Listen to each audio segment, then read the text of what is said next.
like razor blades, and you know that we're out for blood. We're out for blood. Better run when the wolves come out to play.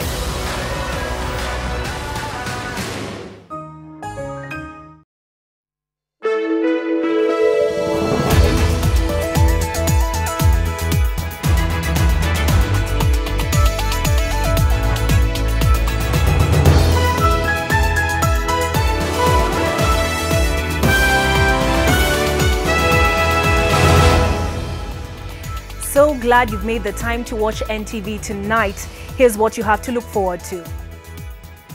Tonight, finding the cure for the ills at the National Health Insurer. What the law requires. NHIF bosses fight off allegations of conspiring to defeat justice and disobeying a lawful court order. Oil marketing companies turn on the heat on Kenya pipeline as fuel worth 2.3 billion shillings disappears. Plus, one individual's presence or absence. The search for Halake Wako's replacement as EACC CEO begins. But questions of integrity continue to stalk Integrity Center on the first day of interviews.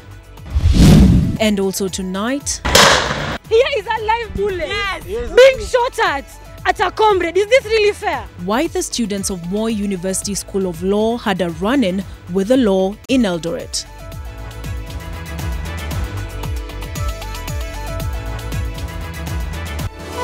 NTV Tonight with Olive Burrows. Remember, you can also watch this bulletin on ntv.co.ke/live or using the NTV Kenya handle on Facebook, YouTube and Twitter. Our sign language interpreter tonight is David Agondoa. The Senate has rejected the Raraka land report. Only 19 senators took part in a vote on whether to adopt the report, which recommended that Interior CS Fred Matiang'i and the Education PS Belio Kipsang be held responsible and prosecuted for the loss of 1.5 billion shillings if found guilty. 48 senators, most of them allied to the Jubilee government, simply kept away from the House. 4 Jubilee-allied senators voted against adopting the report, which was authored by its Committee on County Public Accounts and Investments. We start this bulletin at the House of Infamy. This time, it's not the National Assembly, but the Senate that sits under a cloud of graft allegations. More on that story a bit later. Well, a special meeting called by the board of the Kenya Pipeline Company with senior managers to explain the controversial loss of 23 million litres of fuel has been postponed to next week after 3 members of the board failed to turn up. This comes as oil marketing companies demand to know what happened to the fuel they had purchased.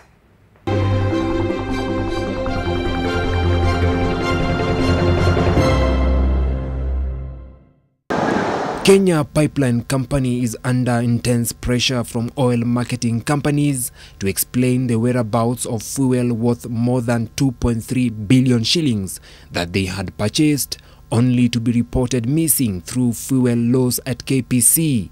The KPC board was scheduled to have a special meeting with the KPC senior managers to explain the loss of 23 million litres of fuel.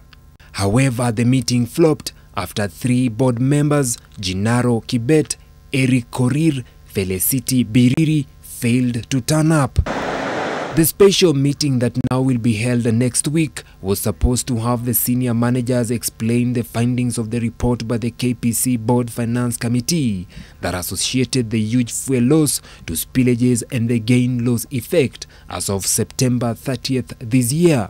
Besides that, the meeting was to talk about the move by insurance firms to refuse to pay claims of the fuel loss and the move by the oil marketers to refuse to make the consumers carry the burden. Gain loss computation involves the difference between the physical oil stock and the book stocks, which is pegged at 0.25% accepted by the industry. This means it is acceptable for oil companies to lose 0.25% of their physical oil stock after the stock arrives in Nairobi from Mombasa. However, sources within KPC say officials have been running a racket that cooks books to overstate the amount lost from tiny leakages that end up being recorded as spillages. It is through this that millions of liters of fuel are later stolen and sold illegally. More is also stolen through bogus recording of the gain loss of 0.25% of all the fuel delivered in Mombasa. The committee's report tabled to the KPC board insists that for the past 15 months, KPC lost 11.46 million liters through spillages.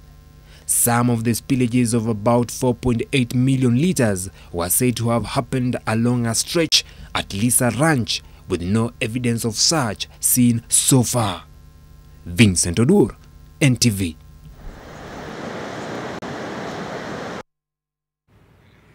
The government has plans to borrow some 92 billion shillings to finance projects in what could see the country's debt burden, which currently stands at 5.1 trillion shillings, increase. The National Treasury has told Parliament that the loans will be taken in batches and will go towards building roads, improving agriculture and energy, as well as reviving the ailing Kenya Airways. NTV's Silas Apollo reports on this new development and what it may mean to the country's debt load. A report by the National Treasury, which has been tabled in Parliament, indicates that the national government has already entered into a new deal with foreign lenders to borrow more funds. Treasury says the funds, whose total value is 92 billion shillings, will go towards improving the status of the country's roads, improving agriculture, providing better access to energy, and bailing out the now struggling Kenya Airways. According to documents tabled by the Treasury, the government has already signed a deal with the Japanese government for 9.23 billion shillings funding. The money is to be used to rehabilitate the Olkarai geothermal power plant and increase its output. The loan, says the Treasury, was signed on March 16, 2018. Besides Olkarai, the government has also signed another agreement for 2.3 billion shillings funding with the Kuwait government for the construction of the Modogashi-Wajir Road. The agreement for the loan was signed in May 2018. Another loan of 3 billion shillings has also been signed with the African Development Bank to train youth on better agricultural skills. This is even as the government seeks to improve the country's output in line with its Big Four agenda. All the loans are repayable within a period of between 25 to 30 years, according to the Treasury. The biggest loan, however, is the 77.48 billion shillings from the United States Exim Bank, which the government says will be pumped into Kenya Airways to revive its fortunes.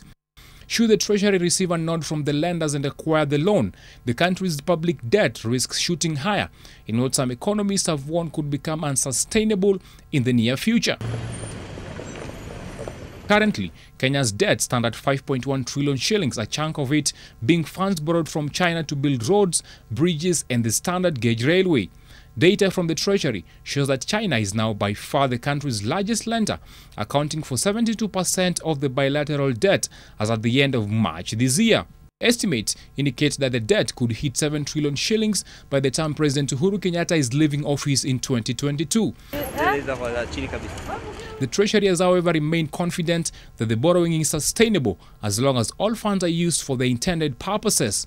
Silas Apollo, NTV. The search for the next Ethics and Anti-Corruption Commission CEO began this Tuesday, with 5 of the 14 candidates shortlisted having faced the interview panel.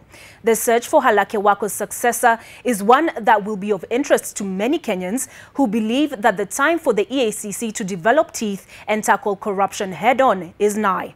The agency is trying to shake off allegations of non-performance and battle between the Commission and the Secretariat, in fighting that saw the exit of 3 former chairmen at the Integrity Center.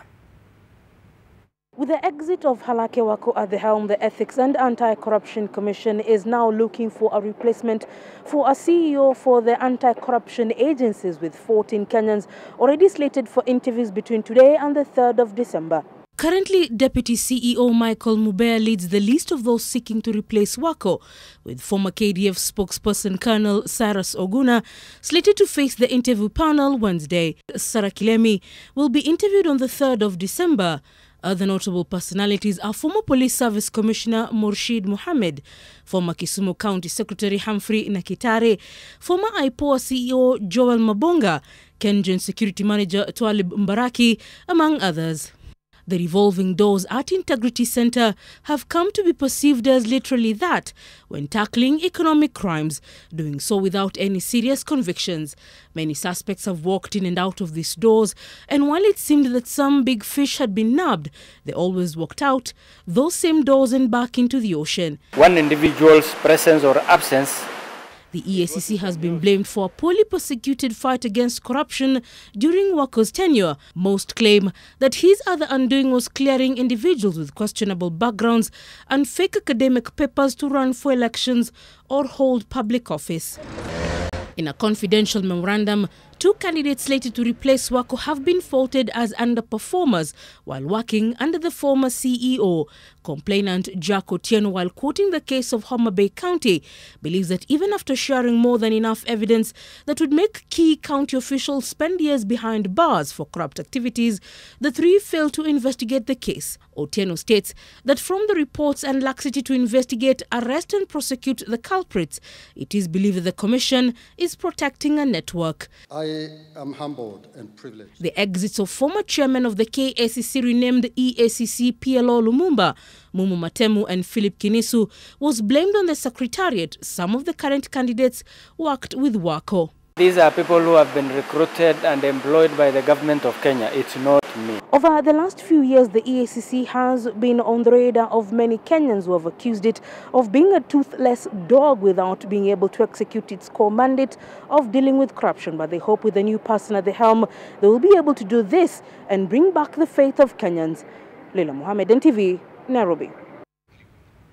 The Senate wants the deal between counties and the national government on the leased medical equipment stopped immediately to save the country from further loss of money. The senators say the deal as was done did not benefit the counties, as a new circular shows the amount of money charged to counties will be increased from the current 95 million shillings to 200 million shillings. NTV's parliamentary reporter Kennedy Mureithi today attended a session where senators grilled Health CS Cecily Kariuki on the viability of the project 4 years on and has prepared this report. The Senate chambers were filled with senators keen on a status update on the rollout of the Managed Equipment Services project, where counties benefited from leased medical equipment through a deal reached at by the national government and dropped in counties. Under this deal, counties receive medical equipment and a certain amount was reduced from their budget before the money is released to them from the exchequer. But senators say the counties are still getting a raw deal. I wonder why the government applied a flat figure of 95 million for every county. And when you look at Appendix 1, not all counties received the same or similar equipment. So why do we apply a flat figure of 95 are now being increased to 200 across the board? And yet we didn't receive a similar equipment. If government has entered into a contract where counties are being deducted money and the residents of that county are not benefiting from those equipment, can't we, at the end of today, pass a resolution to stop any further transference of funds to these contractual obligations, especially for those counties that are not benefiting?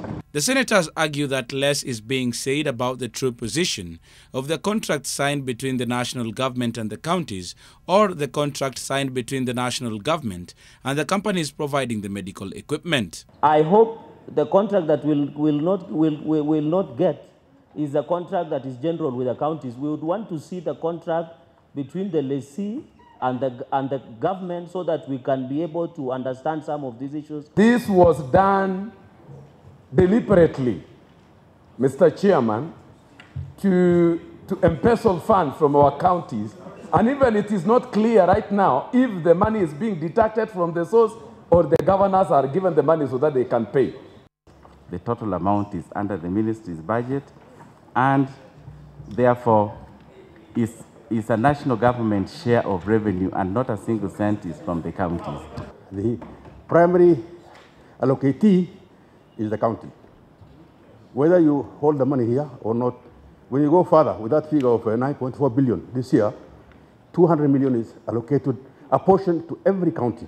To that extent, then, the money is allocated to the counties. in the name of the counties.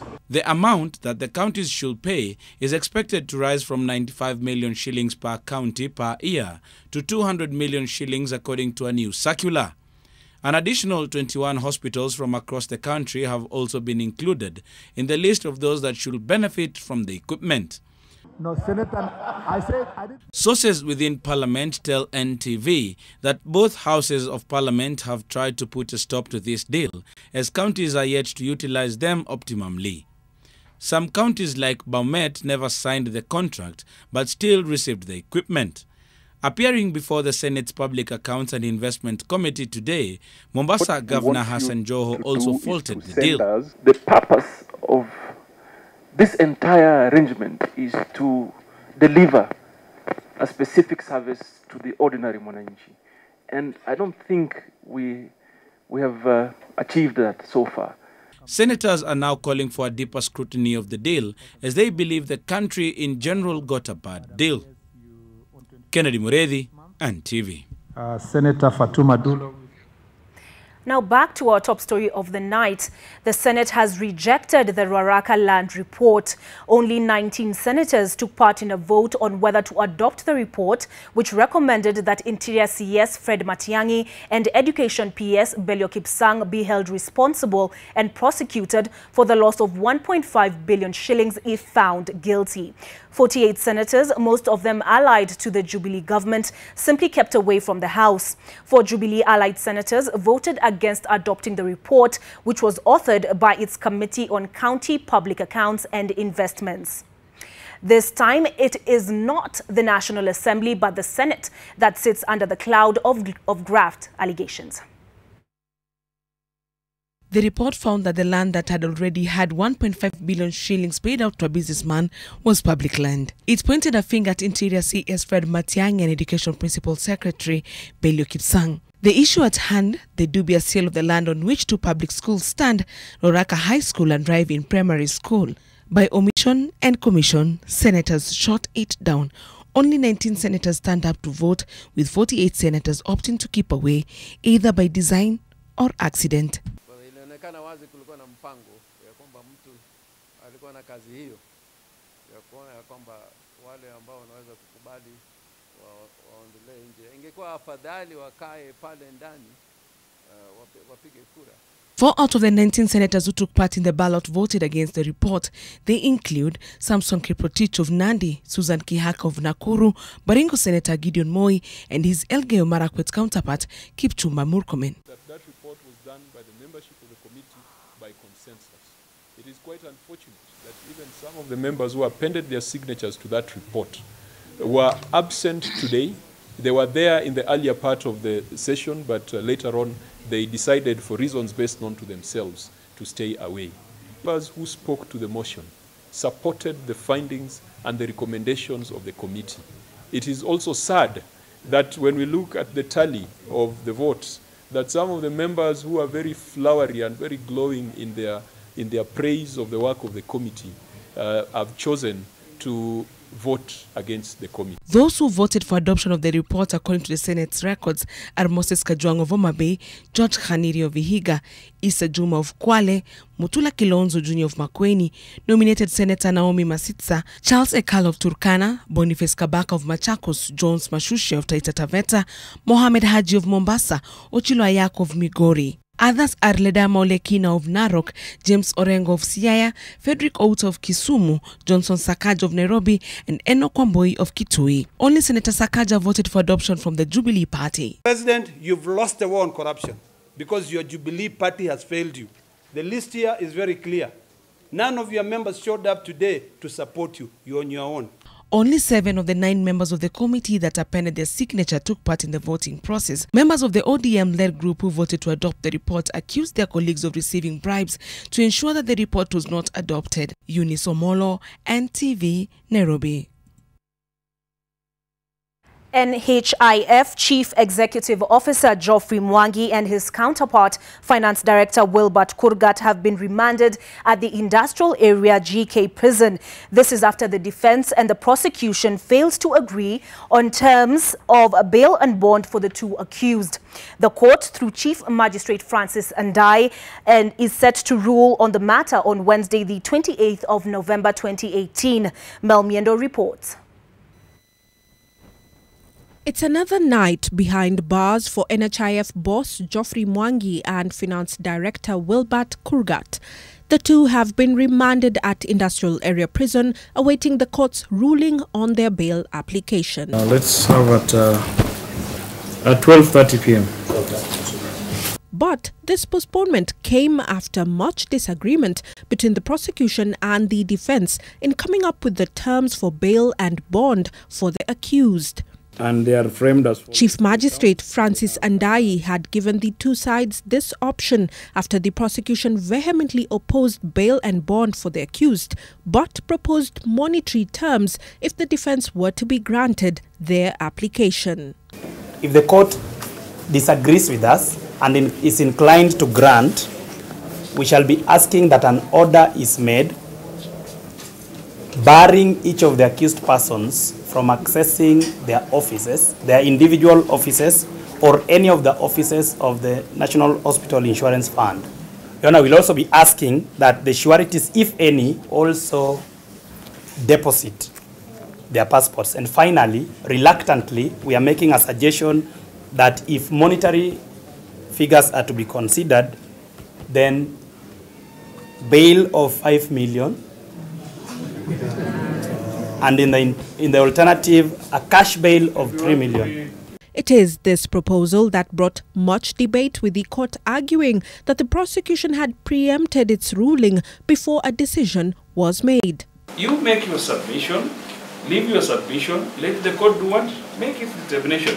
But then you come and say, now, I think I can read in your mind, you are going to grant terms. Now I want you to grant them on these terms. Actually, that resulted from the defense. Sorry, Your Honor, could I be of help to the court? State Prosecutor Alexander Muteti had received instruction from DPP Nudin Haji, given the sensitivity of the case, that it would be difficult to quantify or assign a figure in monetary terms, but if that be the case, then each accused should post bail of 50 million shillings, contrary to their earlier submission of 5 million shillings. It would therefore be completely preposterous for the prosecution to request for such kind of a deposit. NHIF boss Geoffrey Mwangi and Finance Director Wilbert Kurgat each face charges of conspiring to defeat justice and disobeying a court order following the probe into the loss of millions of shillings at NHIF. Mel Miendo, NTV.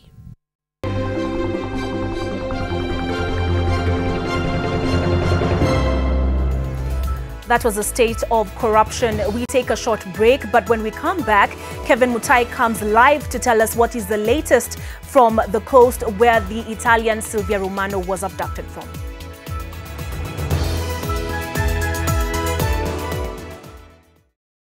Nimejipanga na kanisa. Ikiwa Safaricom is the richest, inawezekana namna gani mimi mtu mmoja natoa pesa kila weekend kushinda hata Safaricom? Siwezi kuwa hasla hapa duniani, alafu niende nikuwe hasla tena mbinguni. What was the problem with the deputy president donating money? If the cap fits you, you don it. Huwezi uliza yeye anatoa pesa wapi. It is all over. We know his companies. Sasa mimi Musalia nikibaki huko opposition, nani anasema siwezi kuja kuwa rais? We need to have an institution that can stand out and say this debt is not good for the country. Nimejipanga na kanisa. Ikiwa Safaricom is the richest, inawezekana namna gani mimi mtu mmoja natoa pesa kila weekend kushinda hata Safaricom? Siwezi kuwa hasla hapa duniani, alafu niende nikuwe hasla tena mbinguni. What was the problem with the deputy president donating money? If the cap fits you, you don it. Huwezi uliza yeye anatoa pesa wapi. It is all over. We know his companies. Sasa mimi Musalia nikibaki huko opposition, nani anasema siwezi kuja kuwa rais? We need to have an institution that can stand out and say, this debt is not good for the country.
Thank you for staying with NTV Tonight. The multi-agency team tasked with searching for and rescuing kidnapped 23-year-old Italian volunteer worker Silvia Romano has further narrowed down the area of interest, and it seeks to end a chase more than a week old for the kidnappers and secure the release of the hostage. NTV's Kevin Mutai joins us live from Malindi with the latest. Kevin, what is happening there?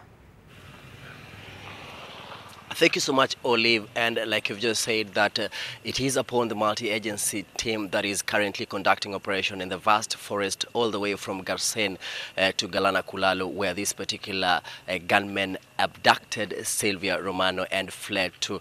We've been receiving lots of information concerning the case, and all are pointing out to the fact that Silvia is still alive. Remember, yesterday we were at a village in Bombe in Kilifi County, and so many residents who were speaking with the security agencies in that particular region confessed to having seen Silvia together with these particular abductors, and police officers are believing that they are closing in, zeroing in on the particular place that these particular abductors are believed to be hiding. We have received lots of information concerning the case, and I'm afraid we cannot be able to share that on air because these particular gunmen have sympathizers. They have informers who keep informing them with each and everything that is currently happening, and we are afraid that the information that we currently have, if we share, might compromise the ongoing operation. But the investigators on the ground and of course the multi-agency team are confident that they are following on leads that will lead to the rescue of Silvia Romano, who was abducted last week on Tuesday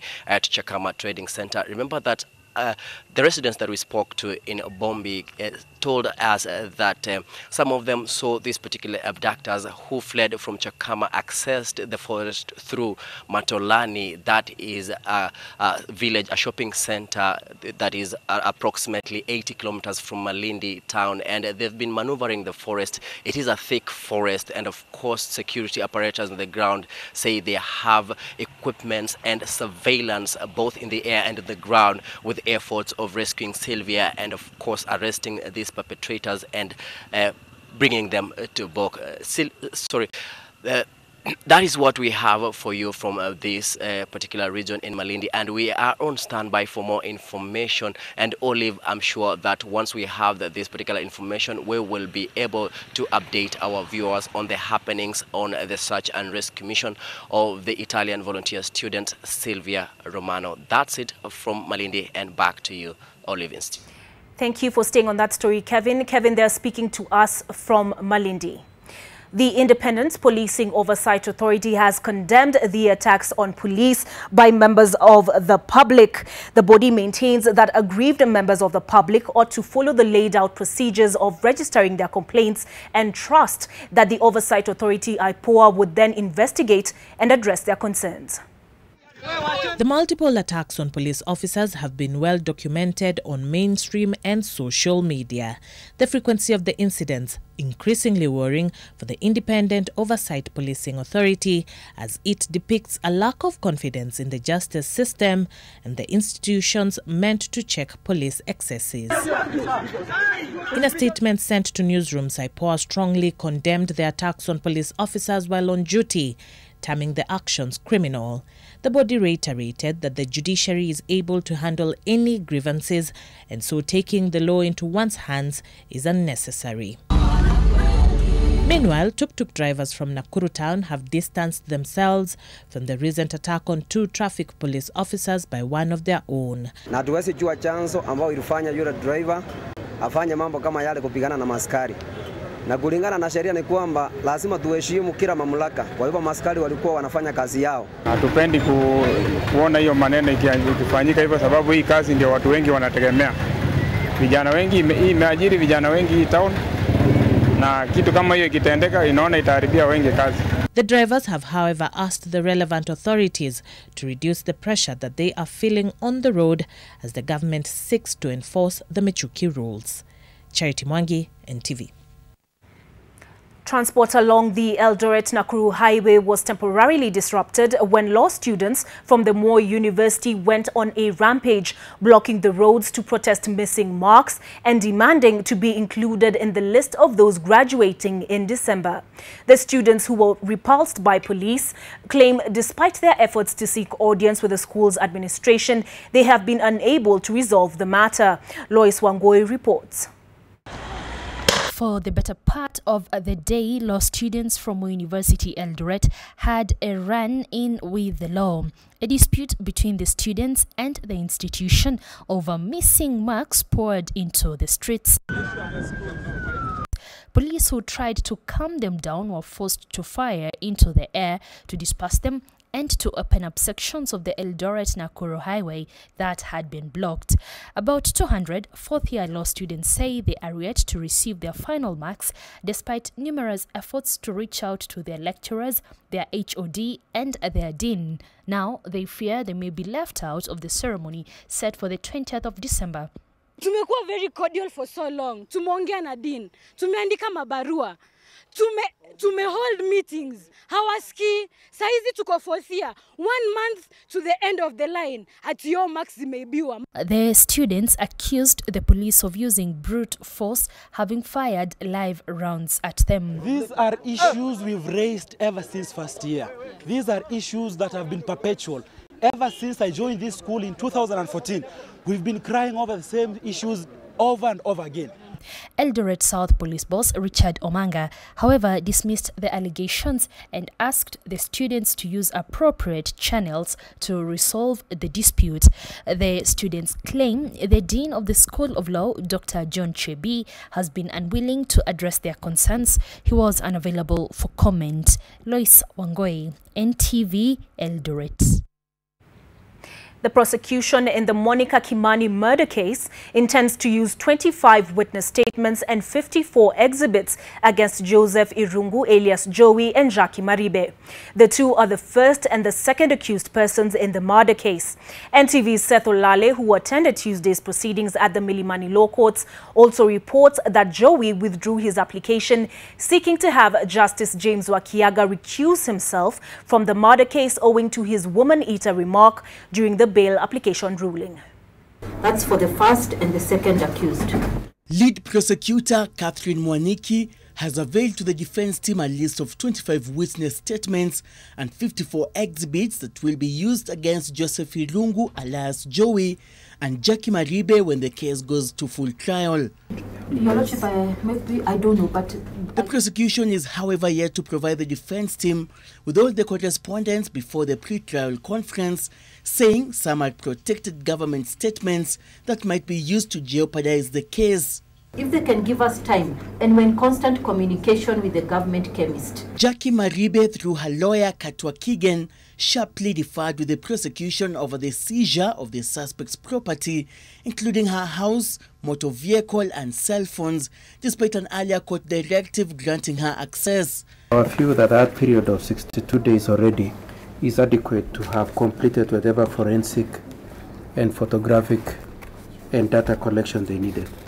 The prosecution agreed to release Maribe's Langata house that had been sealed off as a crime scene, but refused to avail her vehicle and cell phones, stating that they will be used as exhibits as the court awaits a forensic report from the government chemist. My hands are tied. I want the government chemist to give me a go-ahead. I do not want to jeopardize this trial. Mr. Omiti will also not be happy if I jeopardize the trial in regard to the client's justice for his client and the family of the deceased. So I'm praying that with be given time, we will fast-track that. We are prepared to indulge the prosecution further. However, we will ask, my Lord, that you arbitrate between us by placing some timelines on that issue so that it's not bottomless.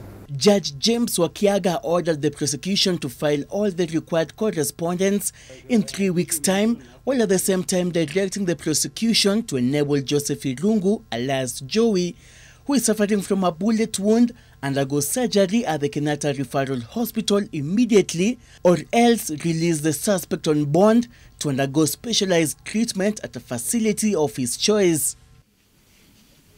Joey, through his lawyer David Ayuo and Samuel Ayeko, withdrew an application seeking to recuse Judge James Wakiaga from the murder case owing to his woman-eater remark during the bail application ruling. Joey also withdrew his complaint against the judge at the Judicial Service Commission. Jackie Maribe's contempt application against the Director of Public Prosecution, Nurdin Haji, and Director of Criminal Investigations, George Kinoti, will be heard on the 27th of February 2019. As Judge James Wakiaga takes a 2-month break from this particular court case, the Deputy Registrar is expected to oversee all the correspondence from the parties involved before the pre-trial conference. Seth Olale, NTV, Milimani Locots. Business news at the other end of this break.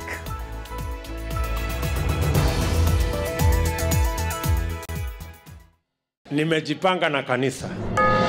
Ikiwa Safaricom is the richest, inawezekana namna gani mimi mtu mmoja natoa pesa kila weekend kushinda hata Safaricom?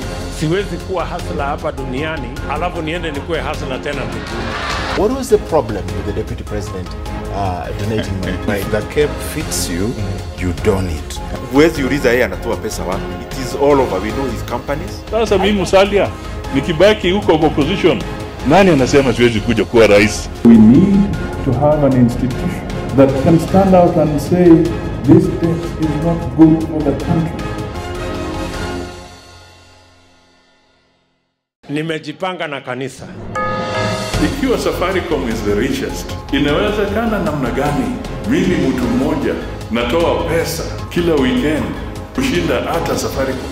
Siwezi kuwa hustler hapa duniani alafu niende nikuwe hustler tena mbinguni. What was the problem with the Deputy President donating money? The cap fits you, you don it.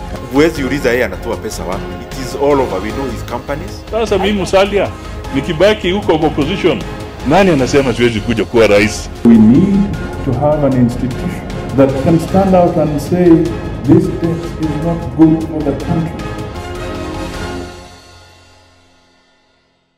Nimejipanga na kanisa. Ikiwa Safaricom is the richest, inawezekana namna gani mimi mtu mmoja natoa pesa kila weekend kushinda hata Safaricom? Siwezi kuwa hustler hapa duniani alafu niende nikuwe hustler tena mbinguni. What was the problem with the Deputy President donating money? The cap fits you, you don it.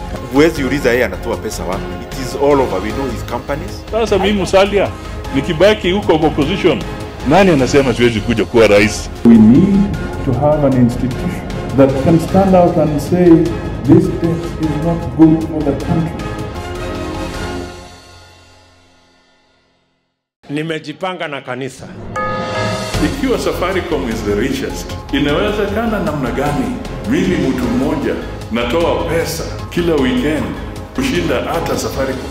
Siwezi kuwa hustler hapa duniani alafu niende nikuwe hustler tena mbinguni. What was the problem with the Deputy President donating money? The cap fits you, you don it. Huwezi uliza yeye anatoa pesa wapi. It is all over. We know his companies. Sasa mimi Musalia nikibaki huko opposition, nani anasema siwezi kuja kuwa rais? We need to have an institution that can stand out and say this tax is not good for the country. Nimejipanga na kanisa. Ikiwa Safaricom is the richest, inawezekana namna gani mimi mtu mmoja natoa pesa kila weekend kushinda hata Safaricom? Siwezi kuwa hustler hapa duniani alafu niende nikuwe hustler tena mbinguni. What was the problem with the Deputy President donating money? The cap fits you, you don it.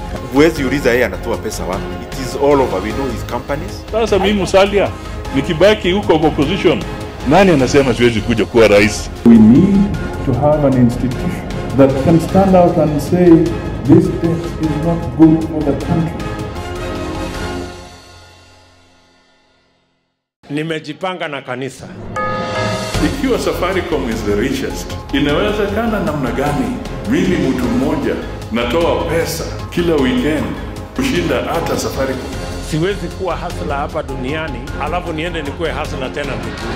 What was the problem with the Deputy President donating money. If the cap fits you, you don it. Huwezi uliza yeye anatoa pesa wapi. It is all over. We know his companies. Sasa mimi Musalia nikibaki huko kwa opposition, nani anasema siwezi kuja kuwa rais? We need to have an institution that can stand out and say this debt is not good for the country. Nimejipanga na kanisa. Ikiwa Safaricom is the richest, inawezekana namna gani? Borrowers will continue accessing commercial bank credit at a maximum interest rate of 13% following Tuesday's decision by the central bank to hold the benchmark rate at 9%. In its statement, the central bank cited broadly favorable conditions in the foreign exchange and inflation environment as key factors underlying its decision. Inflation stood at 5.5% in October 2018, placing it within the central bank's target band of 2.5 to 7.5%. The market regulator, however, says it remains cautious over potential adverse effects in view of monetary policy adjustments adopted in the recent past. In 2018, the central bank slashed the benchmark rate twice, being the March and July meetings.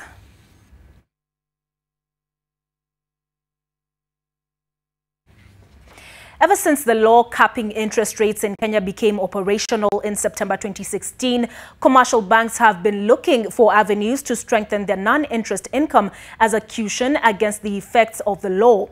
Such measures have included adjustment in the fees and commissions on loans and advances.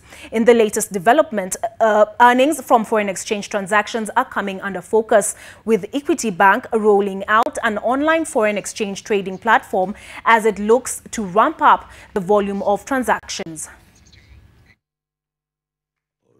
Banks dictate everything. The banks dictate when to open. The banks dictate when they will close. The banks dictate availability of Forex. The banks dictate the price of Forex. And therefore, what has happened between the 70s and 80s and now is that the central control has just moved from the central government and being given to banks and bureaus. The challenge of providing adequate and clean water to households in urban areas over the long term came up as one of the main talking points on the second day of the Sustainable Blue Economy Conference. President Uhuru Kenyatta cautioned participants about the need to make decisions relating to the blue economy that will be sustainable in the long run. Here's Alex Mwangi with some of the day's highlights. The world's population continues to gravitate towards urban areas, where it is deemed that there are more opportunities to provide a livelihood.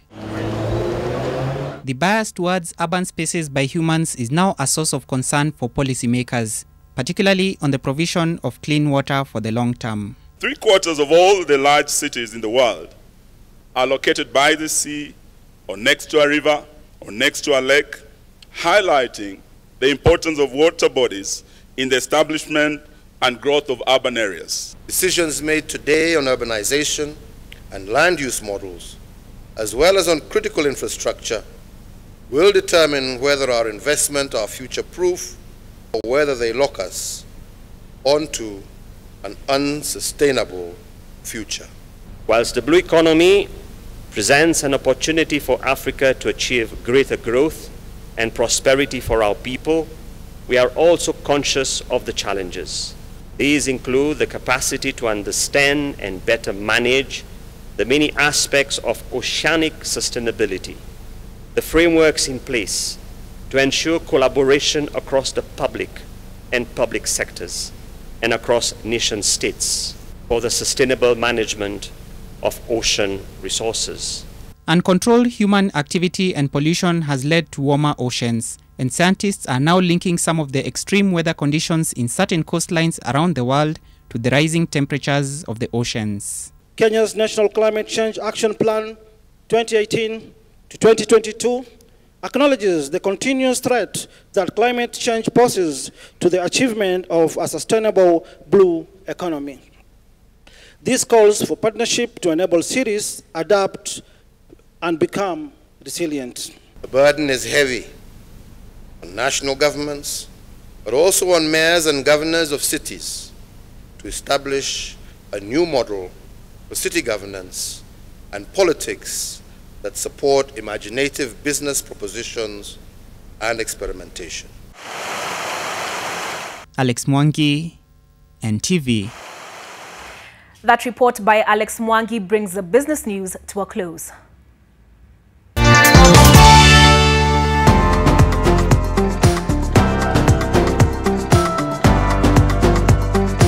Invest sharp. Call 0709 101 000 to reserve your unit today.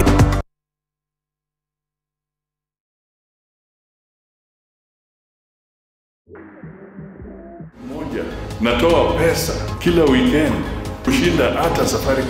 Siwezi kuwa hustler hapa duniani alafu niende nikuwe hustler tena mbinguni. What was the problem with the deputy president donating money? If the cap fits you, you don it. Huwezi uliza yeye anatoa pesa wapi. It is all over. We know his companies. Sasa mimi Musalia nikibaki huko kwa opposition, nani anasema siwezi kuja kuwa rais? We need to have an institution that can stand out and say this debt is not good for the country. Nimejipanga na kanisa.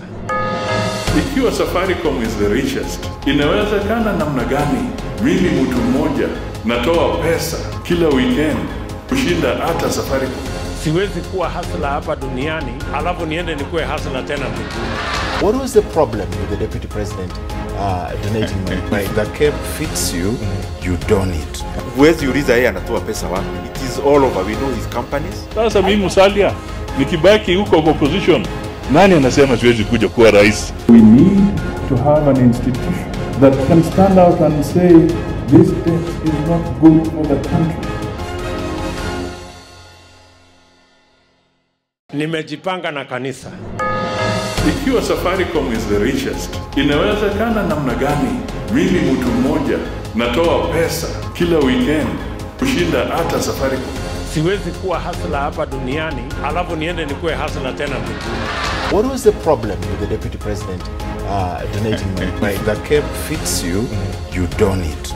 Huwezi uliza yeye anatoa pesa wapi. It is all over. We know his companies. Sasa mimi Musalia nikibaki huko kwa opposition, nani anasema siwezi kuja kuwa rais? We need to have an institution that can stand out and say this debt is not good for the country. Nimejipanga na kanisa.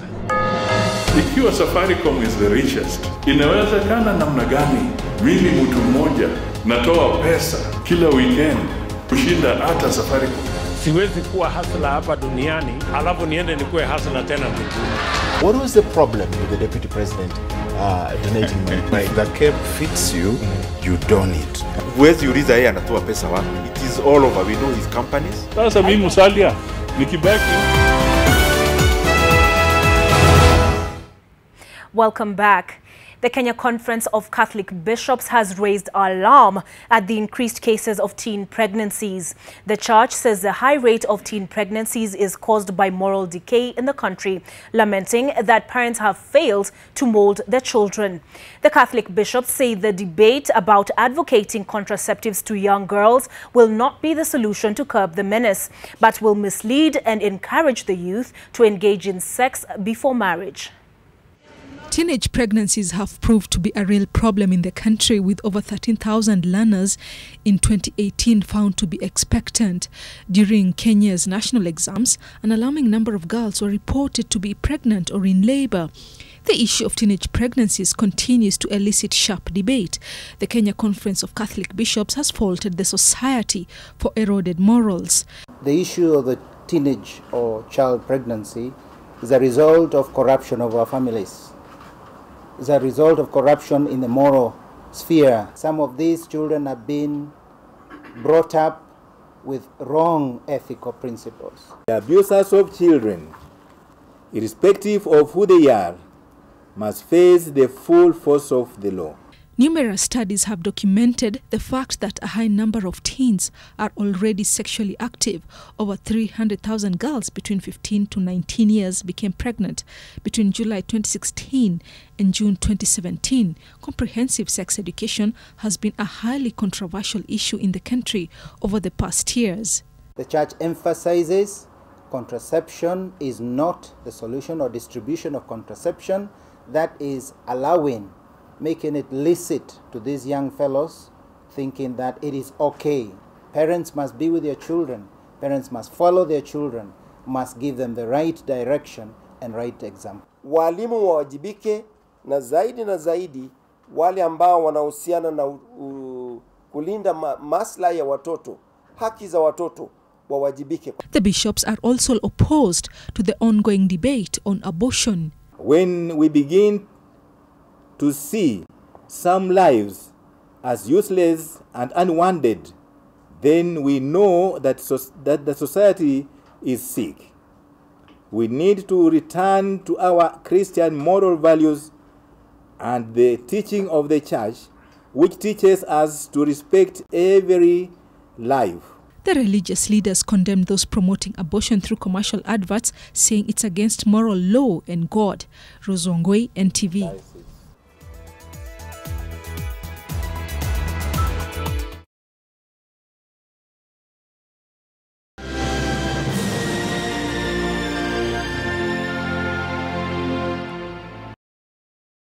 Kuishi life ya mwanaume kamili ni lazima ujue status yako ya HIV.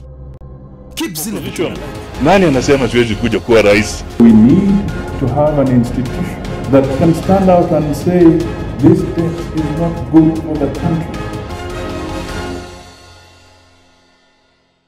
Nimejipanga na kanisa.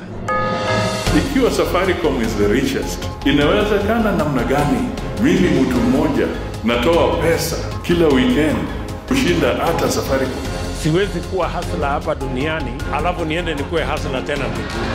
What was the problem with the deputy president donating money? The cap fits you, you don it. Huwezi uliza yeye anatoa pesa wapi. It is all over. We know his companies. Sasa mimi Musalia nikibaki huko opposition, nani anasema siwezi kuja kuwa rais? We need to have an institution that can stand out and say this text is not good for the country. Nimejipanga na kanisa. Ikiwa Safaricom is the richest, inawezekana namna gani mimi mtu mmoja natoa pesa kila weekend kushinda hata Safaricom? Siwezi kuwa hustler hapa duniani alafu niende nikuwe hustler tena mbinguni. What was the problem with the deputy president donating money? The cap fits you, you don it. Huwezi uliza yeye anatoa pesa wapi. It is all over. We know his companies. Sasa mimi Musalia nikibaki huko opposition, nani anasema siwezi kuja kuwa rais? We need to have an institution that can stand out and say this text is not good for the country. Nimejipanga na kanisa. Ikiwa Safaricom is the richest, inawezekana namna gani mimi mtu mmoja natoa pesa kila weekend kushinda hata Safaricom? Siwezi kuwa hustler hapa duniani alafu niende nikuwe hustler tena mbinguni. What was the problem with the deputy president donating money? The cap fits you, you don it. Huwezi uliza yeye anatoa pesa wapi. It is all over. We know his companies. Sasa mimi Musalia nikibaki huko opposition, nani anasema siwezi kuja kuwa rais? We need to have an institution that can stand out and say this text is not good for the country. Nimejipanga na kanisa.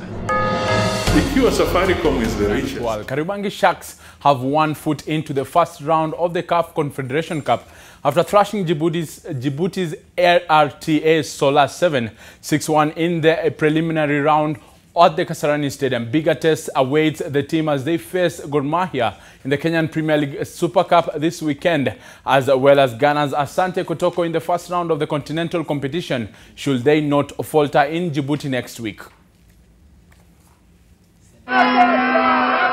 Kariobangi Sharks had a brilliant start to their debut season in continental competition after they crushed Djibouti's Arta Solo 7 6-1 in the CAF Confederations Cup preliminary round first leg match at the Kasarani Stadium. Goals from Duke Abuya, Sydney Lokale, Patila Omoto, George Abege, Fidel Origa and an own goal from Ayuk Forshap ensured Sharks had 1 foot in the next round. Konan Komenan netted a consolation for the visitors courtesy of a penalty. I think it was a good performance from the players. Basically, I'll say that they were eager to try to save their foot into the matches, let's say in the Continentals. The reason why we could say that, of course, we were always going forward, trying to get more and more. But I still believe that football still being round and a match being still being a 90 minutes. The result means the Djibouti side must win the return leg in Djibouti City by 5 clear goals to advance to the next phase of this competition. It was a good game, and it was very difficult for us because we were facing an opponent who was playing very good football. Technically they were, and tactically they were better than us. And Sharks face Gor Mahia in the Kenyan Premier League Super Cup this weekend. So it was a very impressive performance by Kariobangi Sharks. The question is, what will they do in the return leg? And the other question is, how are they going to cope on both the domestic and the continental scene? Sean Carter-Villas, NTV at the Kasarani Stadium. And Kenya dropped 2 places in the latest and final World Rugby rankings of the 2018 after losing a 3rd consecutive match during the November internationals. Kenya are now 32nd, down from 30th after losing 43-6 to Germany in the last match of the repechage tournament last Friday. Germany climbs 2 places from 28th to 26th.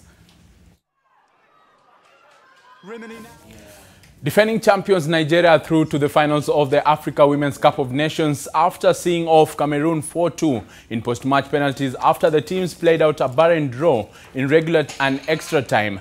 They will play the winner between South Africa and Mali, who are currently playing in Cape Coast, Ghana. The top 3 teams in the competition will qualify for the 2019 Women's World Cup in France. AEK Athens and Ajax are currently in action, same as CSKA Moscow and Victoria Pleasant in the early UEFA Champions League clashes. Later tonight, Manchester United will progress into the last 16 if they win against Young Boys, and Valencia lose to Group H leaders Juventus. Roma take on Real Madrid in Group G. Manchester City face Lyon, while Hoffenheim host Shakhtar Donetsk in Group F. Group E leaders Bayern Munich welcomes Benfica at the Allianz Arena, needing only 1 point from the match.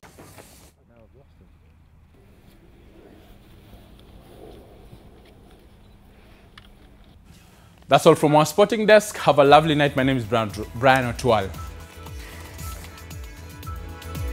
Well, that marks the end of NTV tonight, but still more to come, this time on Sidebar with Ken Mijungu, who just happens to be coming round the